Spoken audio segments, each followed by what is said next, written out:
So today I have a closing, and for every closing you do a final walkthrough at the house. You go to the house with your buyers and you just make sure that everything is as it should be. The house is in the same condition, if not better condition than it was the last time you had been there. Water's working, lights are working, heat's on, everything else. Because the second they sign the paperwork and the house becomes theirs, any problems that arise become their problems. So we just want to make sure there are no problems prior to them closing on the house. So today, I get a call 15 minutes before the final walkthrough, which was scheduled for 4 hours before the closing because my buyer was coming on their lunch break from work. So it's a call from the listing agent. He says, hey, I know you're on the way to the house right now.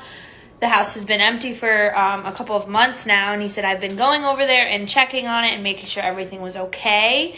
Last week when I was there, everything was fine. Today when I went, the heat is not working. And I'm like, what do you mean the heat's not working? It's like 30 degrees in New York. Today was actually 40, which was warm, but most days we're looking at under freezing. So he said, yeah, it definitely was working. The pipes are only frozen on one side of the house. Oh, only? That's great. Great, lovely. So they're only frozen on one side of the house. We're going to get somebody out there to fix it. Hopefully we can still close today. I'm like, there's no way somebody is going to come fix this before 4 o'clock today. He has somebody who works in HVAC, which is like luckily for us. So they're coming and going to look at it, and we could be looking at a full furnace repair, which is bad.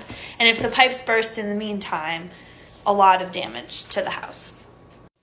So now I'm like in panic mode, trying to figure out what to do. I'm calling my attorney. I'm calling HVAC companies that I've worked with. Nobody can go today. The attorney's like, we'll just hold money in escrow. But like, how much money do you hold in escrow? Because I don't know how much a furnace is going to cost. I don't know if more damage is going to be done if the pipes burst. I need to know that my clients are taken care of if they sign paperwork today that this problem is going to be resolved.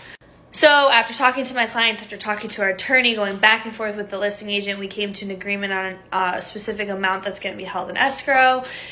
The seller agreed to it, and then they can sign the paperwork and get the keys today, and that money will be used to repair the furnace.